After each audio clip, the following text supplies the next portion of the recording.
우리 주변에 있는 거의 모든 전자기기들, 그 안에는 사실 보이지 않는 엔진이 숨어 있거든요. 오늘은 바로 그 임베디드 시스템의 세계로 한번 깊숙이 들어가려고 합니다. 자, 먼저 숫자 하나 보여드릴게요. 99%. 이게 뭘까요? 이게 말이죠. 매년 쏟아져 나오는 마이크로 프로세서 중에서 우리가 쓰는 PC나 노트북에 들어가지 않는 것들이 비율이에요. 어마어마하죠? 아니, 그럼 이런 질문이 생기죠. 컴퓨터에 들어가는 게 아니면 이 어마어마한 양의 칩들은 다 어디로 가는 걸까요?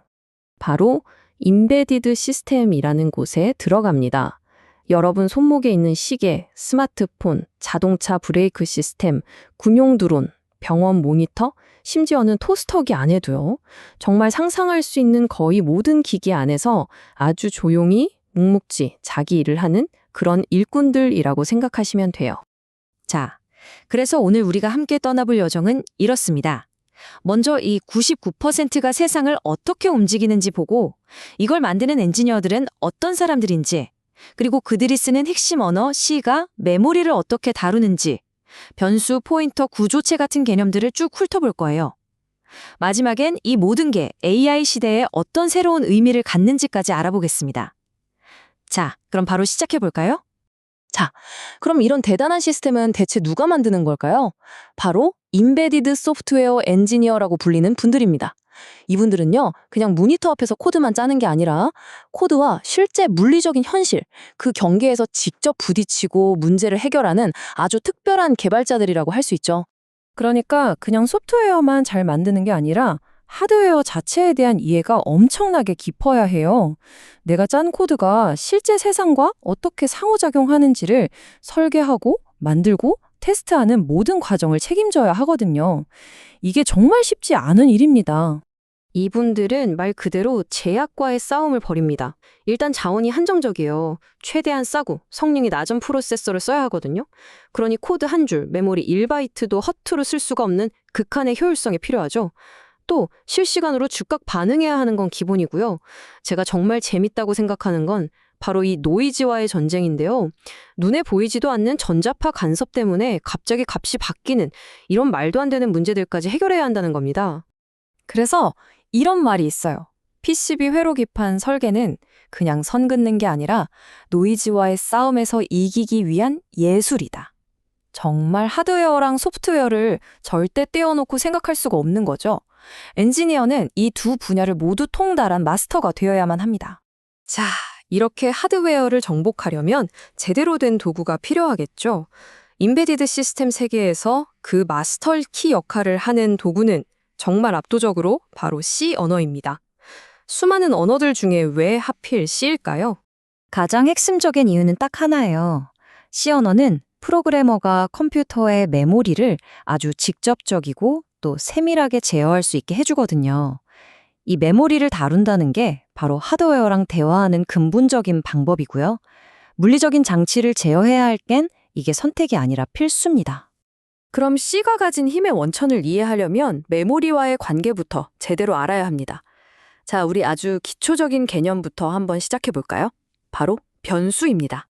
변수가 뭐냐면요. 그냥 메모리의 특정 공간에다가 우리가 붙여준 이름표라고 생각하시면 돼요. 아주 간단하죠? 컴퓨터 메모리가 끝없이 집이 늘어선 거대한 길이라고 상상해 보세요. 변수는 그 수많은 집들 중에 특정 한 집에 여기는 철수네 집 하고 별명을 붙여주는 거랑 똑같습니다. 그래야 우리가 그 집을 찾아가서 물건을 넣거나 꺼내올 수 있잖아요. 그래서 모든 변수에는 이렇게 세 가지 요소가 있어요. 코드에서 부르는 이름, 예를 들면 n데이터 같은 거요. 그리고 그 집에 실제로 들어있는 데이터, 즉 값, 여기서는 10이네요. 마지막으로 가장 중요한 그 집의 고유한 번지수, 바로 주소입니다. 이 이름, 값, 주소라는 세 가지 개념이 바로 C 언어의 가장 강력하고 또 많은 사람들을 좌절시키는 그 기능의 출발점입니다. 그래서 이런 명언이 있죠. 포인터를 완전히 이해했냐는 질문에 네라고 할 수 없다면 당신은 C를 쓸 줄 아느냐는 질문에도 네라고 할 수 없다. 맞습니다. 바로 그 유명한 포인터 이야기예요. C 언어를 배우는 사람들이 넘어야 할 가장 큰 산, 어떤 사람들은 악마의 산맥이라고까지 부르는 바로 그 개념이죠. 그럼 포인터가 대체 뭐길래 그럴까요? 사실 개념은 아주 간단해요. 포인터도 변수는 변수인데 좀 특별한 변수예요. 보통 변수처럼 숫자나 글자를 저장하는 게 아니라 다른 변수의 주소를 값으로 저장하는 변수입니다. 말 그대로 다른 변수를 손가락으로 가리키는 녀석이죠. 자, 이게 어떻게 돌아가는지 한번 보실까요? 자, 보세요. 세 단계면 끝납니다. 먼저 1번, nData라는 변수를 만들어서 10이라는 값을 넣었어요. 이 변수의 집 주소는 0x1000이라고 해보죠. 다음 2번, p라는 포인터 변수를 만들어요. 그리고 이 p에는 nData의 주소인 0x1000을 값으로 넣어줍니다. 이제 p는 nData를 가리키게 된 거예요. 마지막 3번이 하이라이트입니다. p를 이용해서 p가 가리키는 곳의 값을 20으로 바꿔버려요. 그랬더니 어떻게 되죠? 직접 건드리지도 않은 nData의 값이 20으로 바뀌었죠. 이렇게 주소를 통해 원격으로 데이터를 제어하는 것. 이게 바로 C 언어 파워의 핵심입니다. 자, 이제 우리는 변수 하나, 데이터 한 조각을 가리키는 법을 알게 됐어요. 근데 만약에 한 사람의 정보처럼 나이, 이름, 주소같이 여러 종류의 데이터를 한 덩어리로 묶어서 다루고 싶으면 어떡할까요? 물론 배열이라는 게 있긴 하죠. 근데 배열은 보시다시피 점수처럼 같은 종류의 데이터만 묶을 수 있다는 한계가 있어요. 이럴 때 쓰는 게 바로 구조체입니다. 구조체를 쓰면 보시는 것처럼 나이, 정수, 이름, 문자열처럼 서로 다른 종류의 데이터들을 사용자라는 하나의 논리적인 단위로 딱 묶어주는 우리만의 데이터 설계도를 만들 수가 있는 거죠. 그리고 이 포인터와 구조체가 만나면 그야말로 환상의 조합이 탄생합니다. 거의 모든 복잡한 소프트웨어가 사실 이 둘의 조합으로 만들어진다고 해도 과언이 아니에요. 특히 저기 보이는 화살표, 에로 연산자 있죠? 저게 바로 이 포인터가 가리키는 구조체로 가서 그 안에 있는 이 멤버 값을 꺼내와 라는 걸 아주 간단하게 표현해주는 마법 같은 연산자입니다. 지금까지 C 언어와 메모리라는 좀 기술적인 세계를 깊게 탐험해 봤는데요. 이제 한 걸음 멀리 떨어져서 이 모든 게 지금 기술 분야의 가장 뜨거운 주제, 바로 인공지능, AI와 어떻게 연결되는지 한번 살펴보겠습니다. 여러분, AI가 아무리 똑똑해도요, 그 자체로는 그냥 데이터 센터 서버 안에 갇혀있는 코드 덩어리일 뿐이에요. 이 똑똑한 뇌가 현실 세계에 어떤 영향을 미치려면 뭐가 필요할까요? 맞습니다. 바로 몸이 필요해요. 세상을 보고, 듣고, 또 직접 움직일 수 있는 감각과 근육이 필요하다는 거죠. 그리고 AI의 그 몸을 만드는 게 바로 임베디드 시스템입니다. 생각해보세요. 스마트카의 AI가 경로를 계산하는 뇌라면 실제로 바퀴를 굴리고 브레이크를 밟는 근육은 임베디드 시스템이죠.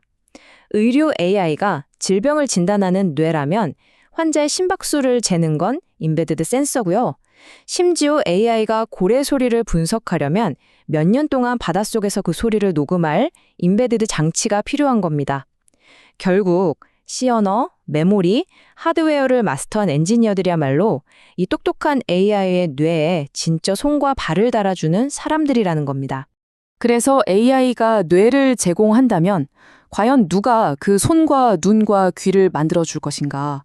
이게 바로 오늘날 임베디드 엔지니어에게 주어진 새로운 사명입니다.